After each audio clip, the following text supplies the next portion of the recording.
ఇంకొకటి గత 5 ఏళ్ళు అధికారంలో ఉన్న జగన్ మాత్రం అప్పుడు ఈ ప్రజల్ని పట్టించుకోలేదు. అంతా గాలికి వదిలేశారు. ఇప్పుడు మాత్రం ప్రజా దర్బార్ పేరుతో తాడేపల్లి గేట్లు మళ్ళీ తెరుచుకున్నాయి. అసలు దీనిపై మీరేమంటారు? ఇప్పుడే ఎందుకు తాడేపల్లి గేట్లు తెరుచుకొని ప్రజా దర్బార్ నిర్వహిస్తూ ప్రజల సమస్యలు తెలుసుకోవడానికి ప్రయత్నిస్తున్నారు? అంటే ఆయన గత ఎన్నికల ప్రభావం ఆయనపై ఆ ప్రభావం పడింది. దాని అర్థం ఏంటంటే సిగ్గు శరం లేదని అర్థం చేసుకోవాలి. ఎందుకంటే అధికారంలో ఉన్నప్పుడు సొంత నాయకులనే కలుసుకున్నాడు, వాళ్ళ ప్రజలు అతను పర్ఫెక్ట్ భక్తు రాజకీయ నాయకుడు లక్షణాలు ఉన్నాయండి.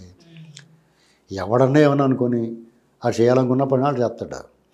ఇప్పుడు మీకు ఓపెన్ చేయరు, సిగ్గు లేని వాళ్ళు అతను సిగ్గు లేదు ఓపెన్ చేయడు కలుపుతానని ఎన్నాళ్ళు కలవకపోయినా వీడు సిగ్గు లేకుండా కలుపుతారు. మనం కలలేదా, మనం పని చేయలేదా?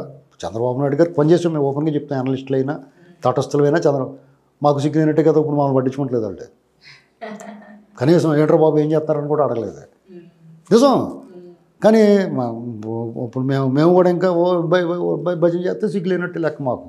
వాళ్ళకే సిగ్గు లేదు అంతే. ఇది వాళ్ళ వరవది. ఎందుకంటే వాళ్ళు చీచూని ఉమ్మేసినా కానీ వీళ్ళు కూర్చుంటారు వాళ్ళ దగ్గర. అదే బలం వాళ్ళకే.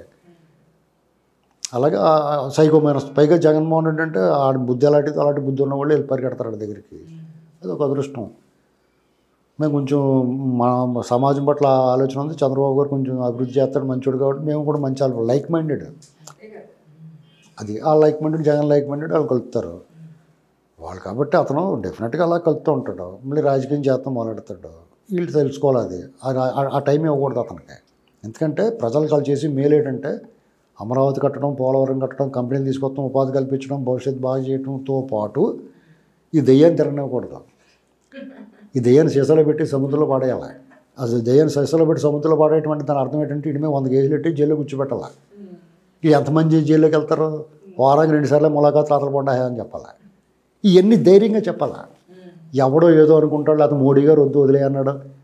అందరికి అనుమానం ఏమవుతుందో తెలుసండి, వీళ్ళు అలా చేయటం వల్ల మోడీ గారు వీడి దగ్గర తినేసిన డబ్బులకి వీడు దొబ్బేసిన డబ్బు వాటా ఇచ్చిస్తుంటాడు. ఏం అనుమానం లేదు. వాళ్ళు అలాంటోళ్ళే. వీడు మొత్తం 10 లక్షల కోట్లు వీడే దొబ్బేసి ఉంటాడు, సగం వాళ్ళకి ఇచ్చిస్తుంటాడు. ఈ 5 ఏళ్ళలోనూ వాళ్ళు మీకేం కావాలో తీసుకోండి అని వదిలేని అన్నారేమో అని అనుకుంటున్నారు అందరూ. ఇది నేను ఇప్పుడు మాట్లాడే ప్రతి మాట కూడా వాళ్ళు నాతో జనాలు మాట్లాడుతున్నారు, ఒక్కొక్కడు ఒక్కొక్క రకం. అది తీసుకోవాలా, ప్రజల అభిప్రాయం తెలియదు. అంతేగాని మేము చెప్పింది మీరు వినాలని చెప్పకూడదు. నేను చెప్పేది ఇది కూడా నా అభిప్రాయాన్ని జనం మీద రుద్దనండి. జనం ఏం మాట్లాడతారో అది మాట్లాడతాను నేను. కాబట్టి వాళ్ళు ఓన్ చేసుకుంటారు. ఈ వీడియో మీకు నచ్చినట్లయితే please share, like and subscribe R24 Telugu.